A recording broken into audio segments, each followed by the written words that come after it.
Yeah, it's been a Let me terrible time. introduce. Yeah. We pray to God that everything's get good, in good position as soon as possible. Anyways, let me introduce you to others. Everyone, Okay. please note, Mr. Roshan is our very recent successful candidate. He got his visa stamped just before the arrival of Corona in India, and he's flying on 20th of this month to Canada. So he has joined us just to share his experience about the immigration process and about our services. Mr. Roshan, over to you. Please go ahead. Hello, everyone. Hope you're all doing well. My name is Roshan, and like Nilesh said, I've got my PR application approved, and I'm moving to Canada in 2 weeks' time. So the whole process of applying for this immigration started almost 2 years back, to be honest. And that's when I actually started contacting a lot of back in 2018. So that's when I started contacting a lot of immigration consultants, and then through one of my friends' reference, I got in touch with Nilesh.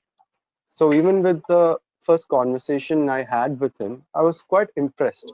But at that stage, I was still confused if I had to take up immigration to Canada because I wasn't really sure that if that's something I wanted to do. So I think I had a couple of conversations with him over phone or email. He had asked me to send me his documents for a basic screening or evaluation, which I did. He got back to me and he told me that this would be my approximate CRS score. Also, one of the reasons why I was confused was that when I inquired with him, I had hardly a year and a half or maximum 2 years of work experience. So I didn't know if I could go ahead and apply with that. So all that put me behind. But after speaking to Nilesh, I think it was very helpful in terms of giving me a clarity as to uh, telling me I am actually eligible to aim for applying for the immigration program.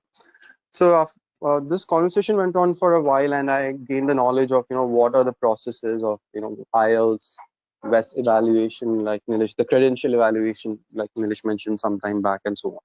So around August of 2018, August or September of 2018, that's when I decided to enroll with it. So post enrolling, I took the IELTS, and I was fortunate enough to get the IELTS score in my first attempt itself. I got an 8, so which increased my uh, points a lot because for each IELTS point you get into a different slab, and that gives you more points. So that's one important thing. Second thing was to get my credential evaluation done. So for me, that was a bit time-taking task because my bachelor's qualification was from two government universities in India, and that usually take how the government offices work. So that usually takes a lot of time. So it took me almost 2 months to get the documents from the university. At the same time, the university immigration assigned me to a consultant. Actually, basically, there were two consultants who were assigned to me. One consultant was responsible for helping me with the credential evaluation. So that person made an account on my behalf with WES, which is World Education Services, and they were guiding through me the entire process. So once you get the original documents from the university, you have to send it directly to us, and it has to be in a sealed envelope. So what I'm trying to say is you cannot take a photocopy of your transcripts or mark sheet and send it to Wes, but because they will not accept that. So you have to go through this whole process of contacting your university from your site. That's not anything anyone can help you with.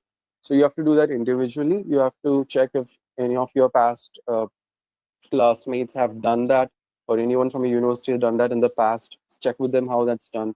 So you have to contact the university, get your original mark sheets issued by your university.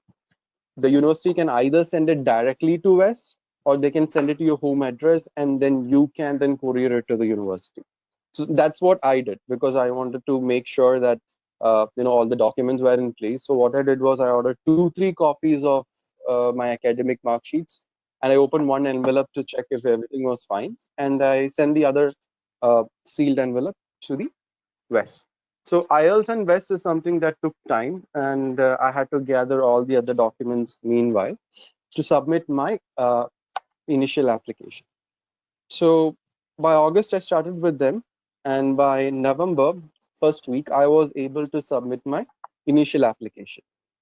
And fortunately, within 2 weeks, there was a draw, and I was able to get my invitation to apply based on the initial profile.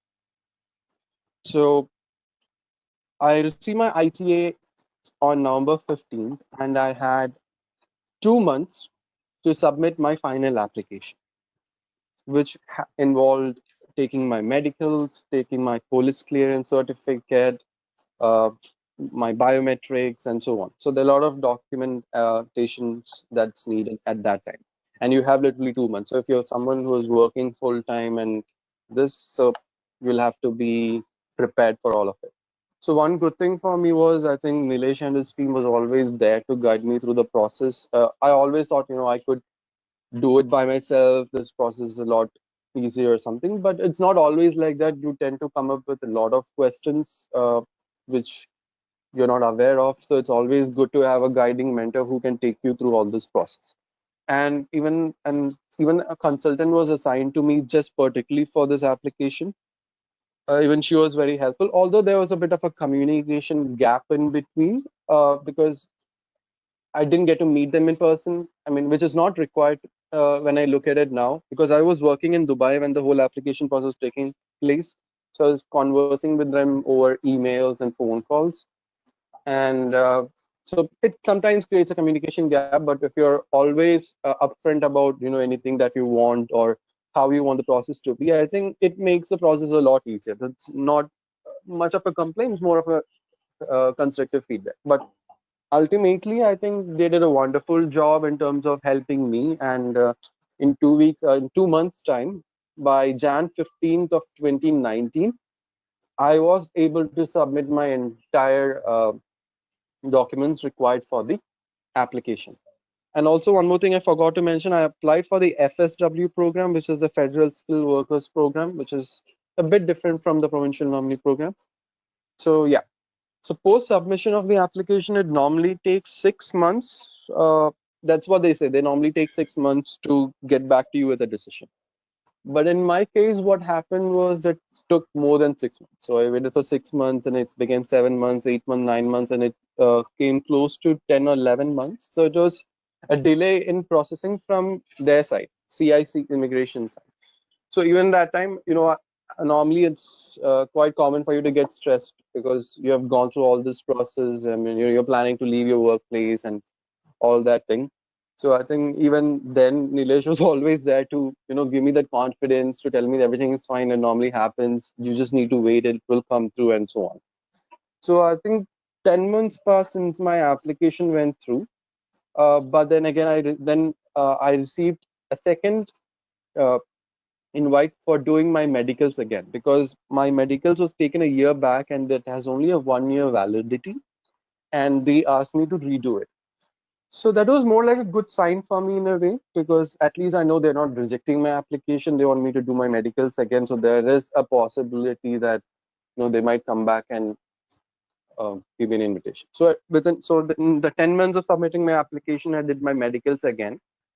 And fortunately enough, a month after that, in November of 2019, I received my approval for the PR application. So once that approval comes in, they ask you for your passport to be sent for visa stamping. And once you do that, it takes approximately 2 weeks for them to stamp your visa and the passport, and then send you a package back. And in that package, you will receive your COPR, which is confirmation of permanent residence. So you need your COPR and visa to be able to travel to Canada in the future. And one good thing with FSW program is you can travel anywhere in Ontario. Sorry, anywhere in Canada for that matter, I believe. I'm not sure because uh, I chose Ontario, but I've been told that I could have traveled to Alberta or British Columbia if I wanted to. So this was a whole process. So like I said, it took me almost 2 years time. Probably not 2 years, a year and a half. Probably the first 6 to 8 months is for you to prepare yourself, and the other is for you to go through the application process, and the other couple of months is for you to wait for your application decision to come through. So it's always recommended, or I think it's much better to start early because you don't know how long it's going to take, and especially with the COVID situation, it might take even longer. Uh, this is my application and my decision in November of 2019, and it decided I'll spend a couple of months. I've been away from home. I decided I'll spend a couple of months at home and then go to Canada. But unfortunately, COVID came into place, lockdown, so my flight ticket got cancelled. And one good thing was, since I did my second medicals, they had extended my time until October of 2020. So you get 1 year from the date of your medicals to fly to Canada. So I had time, and fortunately, I was able to book the ticket, and hopefully, I'll be flying in 2 weeks' time. So that's more or less it. But even then, I think even until now, Nilesh was in touch with me. He was constantly checking up on me as to how things are, how things are going, and all that, which I really appreciate. And he even introduced me to a couple of his old clients who are in Canada right now, or even who flew to Canada a week or so back. And they were actually able to help me with a lot of information as to how to fly to Canada at this point of time, because it's a lot different. The process is when you land in Canada, you have to quarantine for 14 days. So you need a lot of information. So I think having a good network of people who have gone through this process, who have already landed in Canada, really, really helps a lot. Yes. So I guess that's it. Excellent. Thanks a lot, Roshan. Thanks a lot for joining us, and I really appreciate your words. And if someone Welcome. wants to ask any question to Mr. Roshan, please go ahead.